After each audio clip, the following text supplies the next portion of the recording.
Agora são 8h20. Vamos falar sobre a CPI da sonegação aqui na Câmara Municipal de São Paulo. Nosso entrevistado é o vereador Antônio Donato, do PT aqui de São Paulo, relator da CPI. Vamos falar com ele neste momento. Olá, Donato, bom dia. Bom dia. Bom, Donato, queria que você falasse sobre as conclusões finais aí, as conclusões desta CPI. O que você poderia contar para a gente nessa comissão que apura fraude e sonegações fiscais aí de companhias que atuam no financiamento comercial nas modalidades de leasing, factoring e franchising? Exatamente. Essa CPI foi muito importante para a cidade de São Paulo, com resultados concretos. Nós conseguimos demonstrar que várias instituições financeiras faziam o que se chama de simulação de endereço. O que é isso? Apesar de operar efetivamente em São Paulo, eles abriam uma sede fictícia em algum município que tivesse um ISS muito mais vantajoso para ela. Então, Poá, Barueri, cidades como essas da Grande São Paulo, onde existia uma pequena estrutura, mas toda a decisão da operação, do crédito, estava em São Paulo. Eles faziam isso só para fugir da tributação, só para sonegar.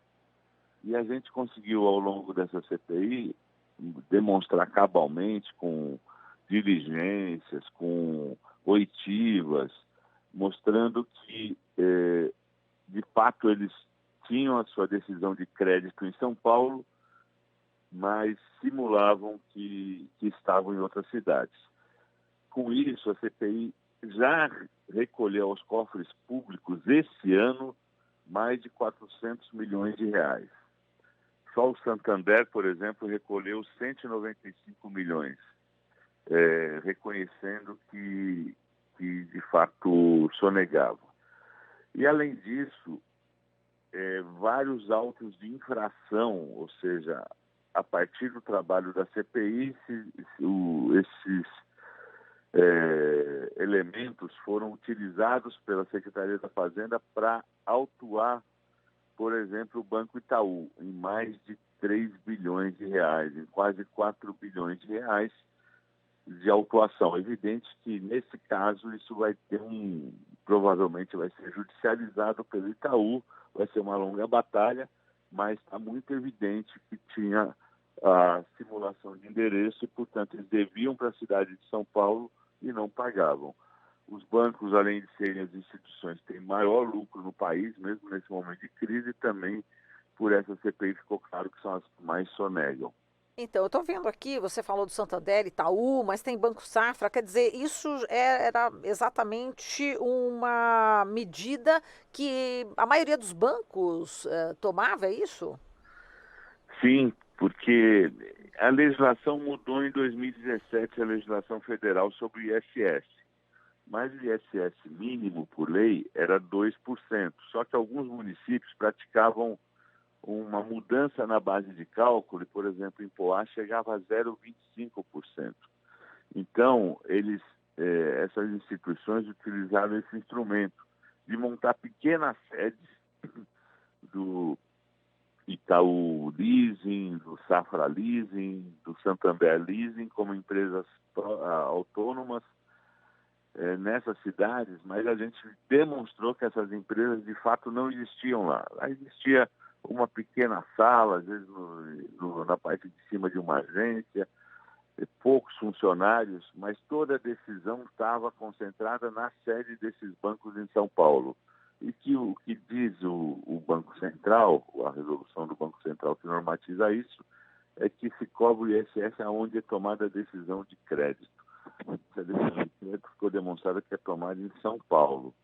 Então, esses bancos utilizaram essa forma para aumentar seus lucros absurdos, aumentar ainda mais, não pagando imposto na cidade de São Paulo. E com essa CPI, você acha que diretores de bancos poderão ser indiciados criminalmente, Donato? Sim, a CPI ela encerrou seus trabalhos na quinta-feira passada e a gente tem agora 15 dias para apresentar o relatório. E nesse relatório a gente vai propor indiciamento criminal, sim, de vários gestores que, enfim, que praticar essa fraude. Exato. E essa fraude, a gente pode dizer que pode ocorrer também em outras capitais, né, utilizando outras cidades, também tendo como aí base de uma filial, como eles fizeram aqui em São Paulo, Donato? Pode ocorrer, mas não na mesma escala, porque é em São Paulo que estão a sede dos grandes bancos, né? Tirando um ou outro banco, o Bradesco, por exemplo, é em Osasco. Então não foi alvo da nossa CPI, porque a sede do Bradesco é em Osasco. Mas os grandes bancos, a grande maioria tem sede em São Paulo. Mas se um banco tiver sede no Rio de Janeiro ou em outra cidade, também pode ter acontecido isso. Quer dizer, e agora uma CPI, né, que atinge em cheio aí bancos, parece que bancos é um setor assim que ninguém mexe, não é isso? A gente vê meios Pois de é, comunicação, né, com muita publicidade dos bancos. Aqui a gente fala, na Rádio Brasil Atual, TVT, a gente fala livremente. Agora, como é que você vê, né, sendo atingido, né, esse setor de bancos, né? Então, teve primeiro uma longa batalha judicial, porque os bancos conseguiram impedir na justiça que a CPI funcionasse por 8 meses. Conseguiram uma liminar na justiça que, depois de uma intensa batalha jurídica, a Procuradoria da Câmara Municipal conseguiu derrubar essa liminar e a CPI pôde retomar esse ano, porque ela foi iniciada o ano passado. Além disso, em vários momentos, os bancos recorreram ao judiciário.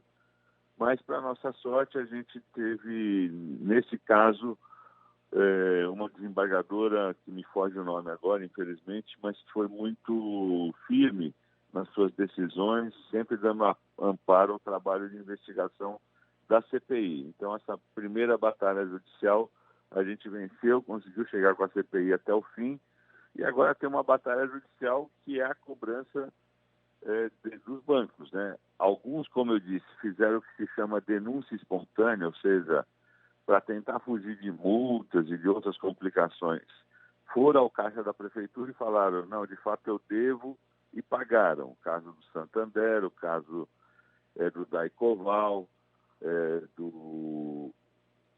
me foge o nome, o outro banco que fez isso também, que deu já um recolhimento de mais de 400 milhões de reais esse ano. Mas tem bancos que estão ainda fazendo a disputa judicial e tem bilhões de reais em jogo nessa disputa judicial. Perfeito. Agora, Doneto, só mudando um pouquinho de assunto, hoje vai ter uma homenagem importante na Câmara Municipal de São Paulo.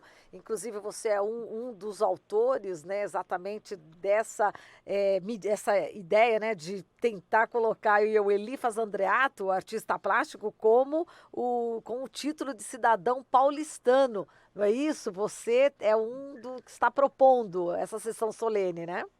Isso, o vereador Arcelino Tato concedeu o título de cidadão paulistano para o Elifas Andreato e a gente propôs que a gente fizesse a entrega.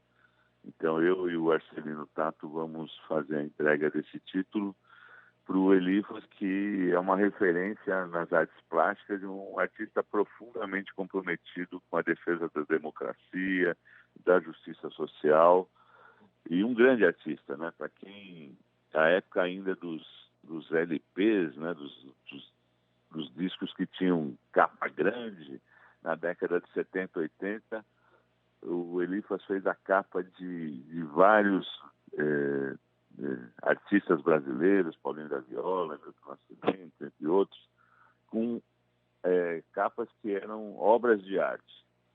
Além do engajamento, ele fez a homenagem ao Vladimir Herzog. Lá na Câmara Municipal tem uma praça que chama Vladimir Herzog, anexa à Câmara, e tem uma estátua do Vladimir Herzog, que chama Vlado Vitorioso, que foi concebida pelo Elifas. Tem um mural sobre a tortura, que também foi concebido pelo Elifas. Então, um artista plástico profundamente comprometido com as lutas do povo brasileiro, nasceu no Paraná e a gente considera que ele merece esse título de cidadão paulistano e a gente vai fazer essa homenagem hoje à noite. Muito bem, uma boa solenidade para todos. Um grande abraço, Donato. Obrigada aqui por sua entrevista, falando sobre a CPI da sonegação e também sobre a homenagem ao Elifas Andreato. Um grande abraço. Então, obrigado pelo espaço, um grande abraço a todos. Falamos aqui com o vereador Antônio Donato, do PT de São Paulo, relator da CPI da sonegação tributária na Câmara Municipal de São Paulo.